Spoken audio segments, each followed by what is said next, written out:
નમસ્કાર મિત્રો, સરકારી કર્મચારીઓ માટે ખૂબ જ સારા સમાચાર છે. કર્મચારીઓ માટે જૂની પેન્શન યોજના શરૂ કરવા સરકારનો આડકતરો ઇશારો થઈ રહ્યો છે.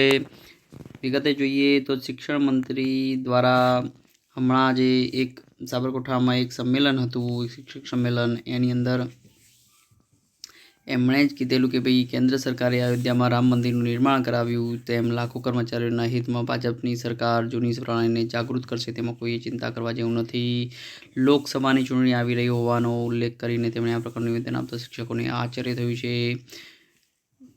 નોંધનીય છે કે ભાઈ રાજસ્થાન સરકાર એપ્રિલ 2022, છત્તીસગઢ સરકારે ડિસેમ્બર 22, ઝારખંડ પંજાબ સરકારે ઓક્ટોબર 22 અને જૂની પેન્શન યોજના લાગુ કર્યા પછી હિમાચલ પ્રદેશે 17મી એપ્રિલ 2023ના રોજ જૂની પેન્શન યોજના શરૂ કરવાની સૂચના આપી હતી.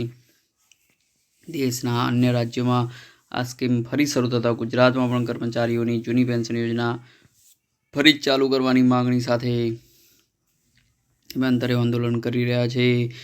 જૂની પેન્શન યોજના હેઠળ સરકારી કર્મચારીઓનો પગાર તેમની નિવૃત્તિ પર આધારિત હતો. આ યોજના હેઠળ નિવૃત્ત કર્મચારીના મૃત્યુ પછી તેના પરિવારજનોને પેન્શન આપવામાં આવતું હતું. જો કે કેન્દ્ર સરકાર દ્વારા પેન્શન સુધારાના ભાગરૂપે જૂની પેન્શન યોજના જાન્યુઆરી 2004થી રદ કરવામાં આવી હતી.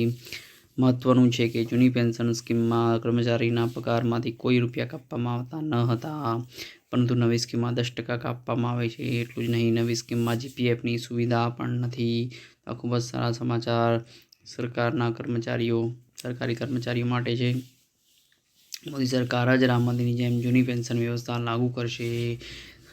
કર્મચારીઓ માટે જૂની પેન્શન યોજના શરૂ કરવા સરકારનો આડકતરો ઇશારો છે.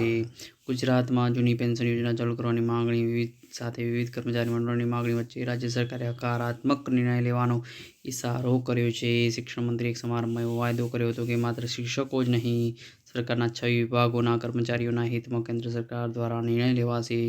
શિક્ષકો જ નહીં, સરકારના 26 વિભાગોના કર્મચારીઓને સ્પર્શતો પ્રશ્ન છે, નિર્ણય થશે, ચિંતા કરશો નહીં. શિક્ષણ મંત્રી દ્વારા ખૂબ જ સરસ સંકેત કરવામાં આવ્યો છે. તો સર્વે સરકારી કર્મચારી મિત્રોને આ વિડીયો જરૂરથી શેર કરજો. વિડીયો ગમ્યો તો જરૂરથી લાઇક કરજો. ચેનલને સબસ્ક્રાઈબ ના કર્યો કરી દેજો. બસ એ જ આભાર સાથે. જય હિન્દ, જય ભારત.